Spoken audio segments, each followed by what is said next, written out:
स्वप्नांच्या मागे अनेक वर्ष धावणारी अनेक लोक आपण पाहतो. पण जे स्वप्न पाहिलं ते काही जणांचं पूर्ण होतं तर काही जणांचं नाही. पण जर ध्येय निश्चित ठरलेलं असेल तर स्वप्नापर्यंत पोहोचणं कसं सहज सोपं होतं याचं उदाहरण असणारी एक व्यक्ती आज आपल्याबरोबर आहे आणि त्यांच्याशीच त्यांच्या सगळ्या या प्रवासाबद्दल आपण गप्पा मारणार आहोत. आपल्याबरोबर सोनकवडे मॅडम आहेत. मॅडम, स्वागत आहे तुमचं. आणि तुमचं आत्तापर्यंत म्हणजे तुमची ओळख करून द्यायची म्हटलं तरी सुद्धा इतक्या सगळ्या गोष्टी आहेत. म्हणजे त्या IRS अधिकारी आहेत, त्या गायिका आहेत, लेखिका आहेत, ॲक्ट्रेस आहेत आणि हे सगळं करून प्रत्येक क्षेत्राला न्याय देणं हे त्यांना करायला कसं जमतंय हे मला खरं त्यांच्याकडनं जाणून घ्यायचं आहे. खऱ्या अर्थाने इन्स्पायरिंग वुमन असं म्हणता येईल, असं तुमचं व्यक्तिमत्व आहे, असंच म्हणावं लागेल सुरुवातीला. काय सांगाल तुम्ही? ध्येय ठरवलेलं होतं की मला काय व्हायचं आहे आणि त्या दृष्टीने पावलं टाकत गेलात, पण ते करताना इतक्या सगळ्या गोष्टी एका वेळेला करणं कसं जमतं? इतक्या सगळ्या गोष्टी एका वेळेला करणं तेव्हाच जमतं जेव्हा खूप बर्निंग डिझायर असते आतमध्ये. आणि मला कसं आहे, करिअर करता करता हे म्हणजे करिअर पाथ चूज झाला होता तेव्हा UPSC आणि MPSCमध्ये पॅरलली सगळ्याच गोष्टी करता येत नव्हत्या. त्यामुळे ती 4-5 वर्ष जी अभ्यासाची होती त्याच्यामध्ये काहीच करता आलं नव्हतं. त्यामुळे ते कुठेतरी मनात चालत होतं की आपल्याला सिंगिंगमध्ये, रायटिंगमध्ये काही ना काहीतरी करायचं आहे आणि ते कदाचित जॉबमध्ये आल्यानंतर आपण करू शकतो. So now here I am. Super woman जे डिफाईन करता येतं, म्हणजे सुपर वुमन कशी असेल असं म्हटलं तर ते तुम्ही आहात असंच म्हणावं लागेल. नाही, असं नाही वाटत मला, कारण हे प्रत्येकाला शक्य असतं, फक्त प्रत्येकाच्या प्रायोरिटीज असतात. आता मला जर विचारायला गेलं तर मला हॉबीज आणि माझं वर्क लाईफ बॅलन्स खूप महत्त्वाचं वाटतं आणि ते अचीव नाही झालं तर रोजच्या दिवसाला आज काय केलं आणि उद्या मी काय बेटर करू शकते हा विचार सारखा मनात असतो. त्याच्यामुळे हे आपोआप शक्य होतं. टाईम मॅनेजमेंट पण तसं होतं, फॅमिली पण असतेच, त्यांच्याही काही अपेक्षा असतात, जॉब पण अगदी प्रेसिंग असतो. पण शक्य होऊ शकतं provided you have that desire, burning desire inside you. तुमच्या आता प्रवासाकडे मी येते, म्हणजे तुम्ही आता हे अचीव केलेलं हे आहे, पण ह्याच्या मागे खूप वर्षांचे कष्ट आहेत आणि हे कष्ट हेच खूप महत्त्वाचे ठरतात तुमचं ध्येय साध्य करण्यामध्ये. पण तुमच्या बाबतीत एक गोष्ट मला खास वाटते की तुम्ही ठरवलं की मला हे व्हायचं आहे आणि तेच करिअर तशाच पद्धतीने त्याच पाथवरती सगळं चालत राहिलात. ठरलं कधी तुमचं की आपल्याला या सर्व्हिसेसमध्ये जायचं आहे? चौथीमध्ये असताना मला चौथीमध्ये स्कॉलरशिप असताना? स्कॉलरशिप मिळाली होती. तेव्हा मला बाबांनी सांगितलं होतं, की इंटरव्ह्यूवर आले होते माझ्याकडे असेच तुमच्यासारखे, आणि त्यांनी मला विचारलं होतं की बाळा तुला काय व्हायचं पुढे होऊन. तर तेव्हाही मी उत्तर दिलं होतं की मला उद्याची जिल्हाधिकारी व्हायचं. तेव्हा मला माहिती नव्हतं जिल्हाधिकारी काय असतं काय. मला फक्त आई वडिलांचं ते स्वप्न एवढं माहिती होतं. कलेक्टरच्या काय जॉब असतात, त्यांच्याकडनं अपेक्षा असतात, प्रोफाईल काय असतो, काहीच माहिती नव्हतं. पण तरीसुद्धा एवढं लक्षात होतं, 12वीपर्यंत फक्त लक्षात होतं की आपल्याला कलेक्टर आणि हे UPSC ही परीक्षा आपल्याला कुठेतरी उत्तीर्ण करायचे. आणि हर्मिट मोडमध्ये जाऊन अगदी सगळं no mobile, no screen, no TV, no friend circle, no relatives, no marriages, अशा मोडमध्ये जाऊन अगदी एक सॉलिट्यूडमध्ये अभ्यास करायला सुरुवात झाली लास्ट इयरपासून. जेव्हा 2005मध्ये जेव्हा माझं शेवटचं वर्ष चालू होतं BSCचं, तेव्हा मग तसा अभ्यासाला सुरुवात झाली आणि 1-1.5 वर्षाच्या अभ्यासानंतर पहिला अटेम्प्ट घेतला होता. पण तरी असं नाही की एवढं सगळं आधीपासून ठरलं होतं म्हणून काही लगेचच मला सक्सेस मिळाले असं नाही. माझी फेल्युअरची पण हॅट्रिक आहे आणि त्याच्यानंतर ती कन्वर्ट झालेली सक्सेसची पण हॅट्रिक आहे. 3 वर्ष सतत फेल्युअर आहे. मग त्यातनं आलेलं डिप्रेशन, मग सोसायटीचा आपल्याकडे बघायचा, रिलेटिव्हचा बघायचा दृष्टिकोन. मग कधी कधी पॅरेंट्सलाही वाटतं की ठीक आहे बाबा, चौथीमध्ये स्कॉलरशिप मिळाली, 7वीत मिळाली, 10वीत मेरिट, 12वीत मेरिट, पण आता काहीतरी चुकतं आणि कदाचित त्यांचाही कॉन्फिडन्स कमी व्हायला लागतो. कारण ते इतके सपोर्टिव्ह होते. म्हणजे अगदी मी अभ्यासाला बसताना मला द्राक्ष आणून देणं, तिचं ग्लुकोज कमी पडतंय का, मला परीक्षेच्या हॉलपर्यंत नेऊन सोडणं, हात धरून ते मला इंटरव्ह्यूला पहिल्या 2-3 अटेम्प्टला घेऊन गेलेलं मला आठवतात. एवढा सगळा पॅरेंट्सचा सपोर्ट असून सुद्धा आणि छान कोचिंग क्लासेस, त्यांचं गायडन्स असून सुद्धा कुठेतरी हे मला जाणवलं की UPSCचं अभ्यासाची मेथडसुद्धा त्याच्यामध्ये इतका काही फॉल्ट नसून सुद्धा थोड्या थोड्या काही चुका होत्या ज्या पहिल्या अटेम्प्ट आणि दुसऱ्या अटेम्प्टमध्ये झाल्या. सगळा बॅलन्स जरी व्यवस्थित केला आणि दुसरा अटेम्प्ट दिला तरी तिथे असं वाटलं मग आपल्याकडे इतका इन्फॉर्मेशनचा आणि नॉलेजचा आता बेस झाला की इंटरव्ह्यूला मला प्रत्येक प्रश्नाचं उत्तर द्यायला आलं पाहिजे. म्हणून दुसऱ्या अटेम्प्टच्या इंटरव्ह्यूला मी इतकं प्रिपेअर्ड होते, त्याचाच कुठेतरी निगेटिव्हली असा इम्पॅक्ट झाला की एक प्रश्न असा विचारला गेला ज्याचं उत्तर मला आलं नाही आणि तिथे मी गेस केलं. आणि तिथे ते अपेक्षित नसतं, कारण ती तुमची नॉलेजची परीक्षा नसते. त्यामुळे परीक्षेचं नेचर समजावून मी कदाचित पहिल्या 2 अटेम्प्टला अपियर झाले नव्हते. कारण UPSCमध्ये स्वतःचा अवेअरनेस पण महत्त्वाचा असतो, स्वतःलाही समजून घ्यायचं असतं, परीक्षेलाही समजून घ्यायचं असतं, आणि हे दोन्ही ज्याला जमतं तो पहिल्या अटेम्प्टमध्ये उत्तीर्ण होऊ शकतो. पण UPSC तुम्ही जसं म्हणालात की 12वी झाल्यानंतर खऱ्या अर्थाने कळलं की आपल्याला हे UPSC करायचं आहे, अधिकारी बनायचं हे स्वप्न होतं, पण UPSCच्या मार्गाने अधिकारी बनायचं हे जाणीवपूर्वक निवडलं की ट्राय करूयात, आतापासूनच तयारी करूयात? काय ना, सिव्हिल सर्व्हिसेसमध्ये जायचं होतं, कुठेतरी अशी सर्व्हिस हवी होती जिथे लोकांशी संपर्क येतोय आपला. आणि UPSC MPSC Maharashtra public civil सर्व्हिसेसच्या पोस्ट असे 2 मार्ग होते. बाबांचं मत होतं की MPSC अजिबातच द्यायचं नाही, सेकंड ऑल्टरनेट करिअर ऑप्शन कुठे नकोच तुला.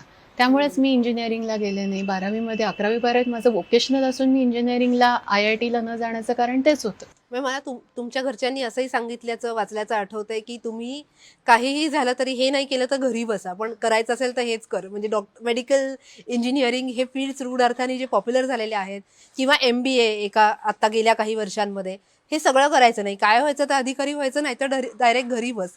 हे काय होतं, याचा परिणाम काय झाला? धाक होता का मोटिवेशन होतं? माझ्यासाठी मोटिवेशनच होतं. पण असं झालं की हळूहळू त्यांचं जे स्वप्न आहे ना ते माझं स्वप्न व्हायला लागलं. आई वडिलांनी पाहिलेलं स्वप्न माझं स्वप्न व्हायला लागलं, कारण आपण एखाद्या परीक्षेमध्ये फेल होतोय आणि आपल्याला तशी सवयच नाही, आणि त्यामुळे आपल्याला लोक आता ज्या पद्धतीने बघतात, so I wanted to convert it somehow positively somewhere. ते करण्यासाठी मग 3ऱ्या अटेम्प्टमध्ये तर असं झालं, डिप्रेशन सुद्धा आलं मध्ये 2ऱ्या अटेम्प्ट नंतर, कारण इतकी तयारी होती आणि तरी पण इंटरव्ह्यू लेवलला आपलं सिलेक्शन होत नाही. 3ऱ्या अटेम्प्टला सगळा अभ्यास आणि सगळं व्यवस्थित झालं होतं, कुठेच चुकीचं काही झालं नव्हतं. पण तरी सुद्धा जेव्हा फेल्युअर आलं ना, तेव्हा आई वडील म्हणाले की आता बस, आता लग्न करायची वेळ आलेली आहे. आता मागे वळून बघताना माहिती नाही किती बरोबर नाही, पण एक धाडसी निर्णय माझ्याकडनं घेतला गेला, अपसुकच घेतला गेला की ठीक आहे, मग असं करते, मी थोडंसं घरातनं बाहेर जाते. कारण घरातलं ते प्रोटेक्टिव्ह एन्व्हायरमेंट, आणि असं झालंच होतं. म्हणजे असं नाही ते माझ्या विरोधात काहीतरी विचार करत होते, ते इतके सपोर्टिव्ह होते, पण त्यांना कुठेतरी वाटलं की चला आता लग्न झालं तर बरं आहे आणि त्यानंतर ही परस्यू करेल. तिथे मला असं वाटलं की नाही, मला आता एक शेवटचा अटेम्प्ट असा घ्यायचा की मला आता कुणीच नको, आणि मला फक्त हे UPSC आणि तेवढं एक ध्येय असू दे. एकही रुपया नव्हता माझ्याकडे. मग मी आईला आणि बाबांना म्हटलं की म्हणजे मी आता, मला 1 वर्ष द्या, मी बाहेर जाते घरातनं आणि मी माझं करते. त्यामुळे मी आई बाबांना सांगितलं मी घरातनं आता थोडं बाहेर पडते, कारण घरातले रूल्स आणि ते सगळं जमणारच नव्हतं आणि मुलंही बघायला जमणार नव्हती. मग मी गेले, मला ज्ञानप्रबोधिनीचे विवेक कुलकर्णी, त्यांच्याकडे मी बॅगा घेऊन गेले माझ्या, कपडे आणि पुस्तकं तेवढ्या घरातनं घेऊन, खूप सारी पुस्तकं जितकी होती ते सगळं घेऊन गेले. त्यांनी मला एक छोटीशी रूम शोधून दिली, पेइंग गेस्ट म्हणून मी राहत होते पुण्यामध्ये.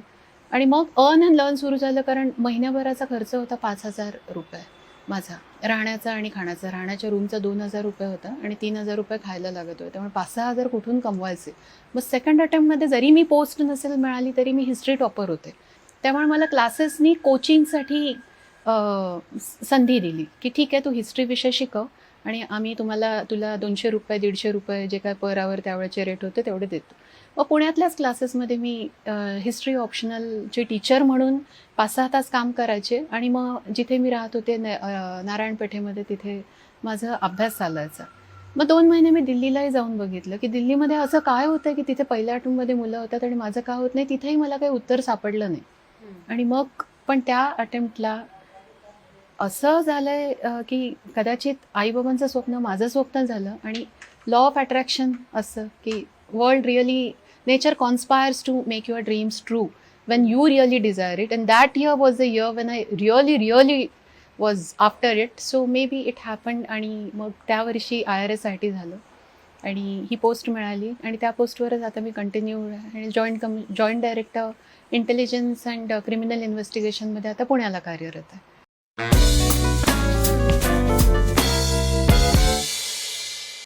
तुमच्या प्रोफाईलकडे तर मी येणार आहे. तुम्ही जे काम करता ते तर अत्यंत इंटरेस्टिंग आहे, पण त्यापूर्वी मला विचारायचं आहे, या सगळ्या संधीमध्ये तुम्हाला IPS व्हायची संधी मिळाली होती, पण तुम्ही IRS चूज केलं जाणीवपूर्वक. IPS असं झालं की IRS-IT झाल्यानंतर 2 वर्ष मी पुन्हा अटेम्प्ट दिला, कारण कुठेतरी ते होतं ना जिल्हाधिकारी IAS व्हायचंय. त्यामुळे त्या दोन्ही अटेम्प्टला IAS-IPS 2 प्रेफरन्सेस होते. दोन्ही वेळा मला IPSच मिळालं. पण नाही गेले मी, because I thought that I cannot sing and shout in one life. Income tax कदाचित पटकन लोकांना माहिती होतं, पण रेव्हेन्यू इंटेलिजन्स म्हटलं की जरा काय आहे हे असं होत असेल ना रिॲक्शन, की करते काय तू?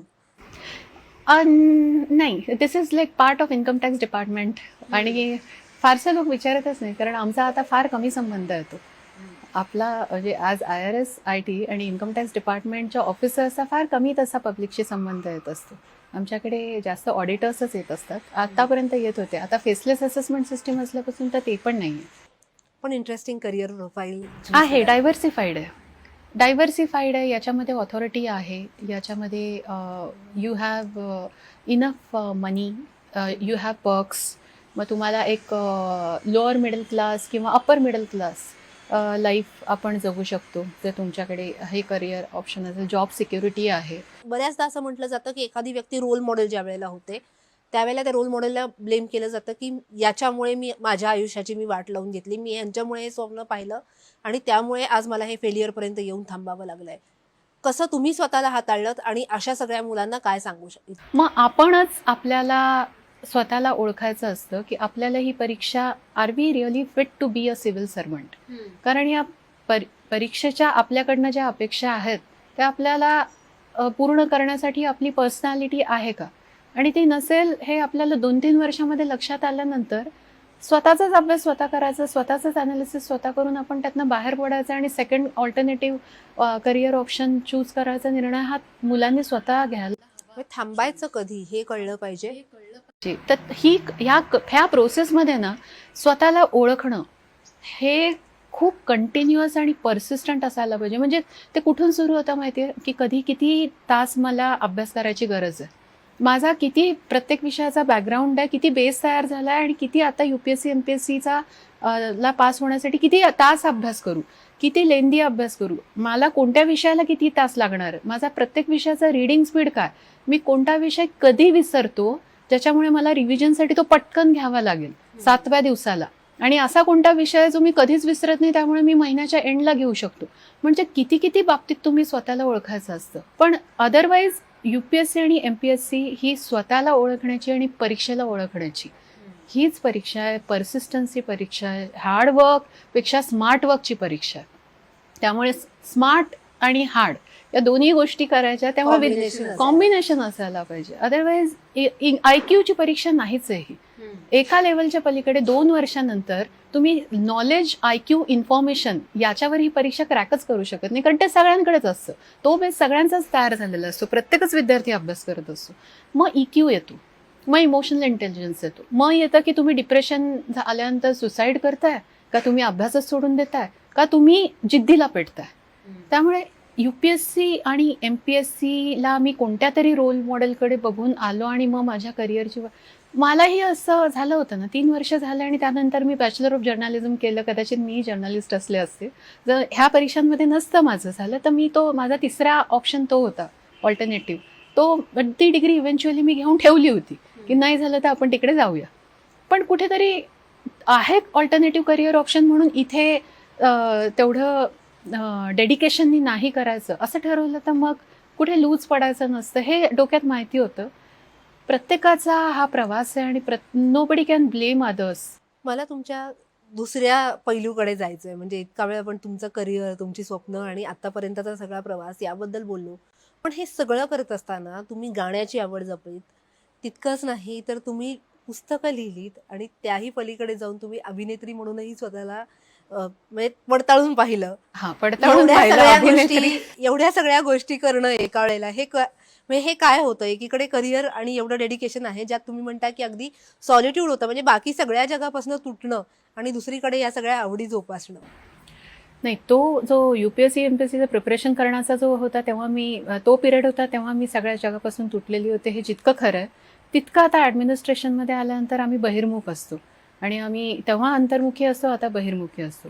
तर मला कोणत्याही गोष्टीमध्ये एखाद्या गोष्टीमध्ये अडकून राहायला आवडत नाही. मग एकदा गाणं झालं की त्याच्यानंतर मग रायटिंग पण आपल्याला आवड आहे, मग ते पडताळून बघायचं असतं.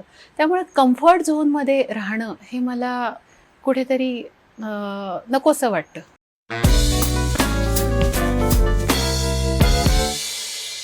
जावेद अख्तरांच्या हस्ते तुमच्या पुस्तकांचं प्रकाशन झालेलं आहे आणि सोवट आणि दोन्ही वेगवेगळे विषय तुम्ही हाताळलेले आहेत, वेगळ्या शैलीत लिहिलंय. हे म्हणजे गाण्याची आवड एक आपण जोपासतो, लहानपणापासून शिकलेलो असतो.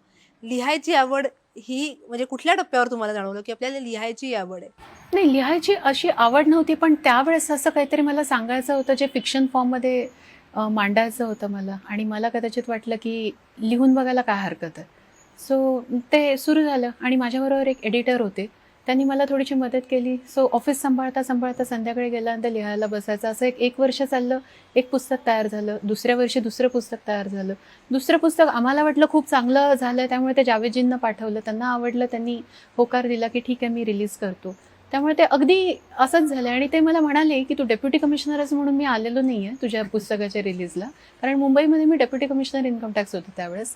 ते मला म्हणाले म्हणून मी आलो नाही आहे, पण हे एका मुलीने लिहिलेलं पुस्तक आहे आणि ती म्हणते so what, so I am impressed म्हणून मी आलेलो आहे. त्यामुळे खूप लोकांनी सांगितलं की थोडं ॲक्टिंग ट्राय करून बघ, आणि मलाही वाटलं आणि मलाही इंटरेस्ट निर्माण झालं, कारण ते म्हणजे अमेझिंग होतं. ते काहीतरी वेगळं होतं मी केलं होतं त्यापेक्षा. म्हणून मग अनुपम खेर अकॅडमीमध्ये ॲक्टिंगचा कोर्स केला. मग त्याच्यामध्ये पण ते फार चॅलेंजिंग होतं, कारण मी सीवूड्सला राहत होते आणि चर्चगेटला ऑफिस होतं. सीवूड्सचं चर्चगेट 2.5 तास, तिथून सांताक्रूजला अनुपम खेर अकॅडमी, तो 2.5 तासाचा.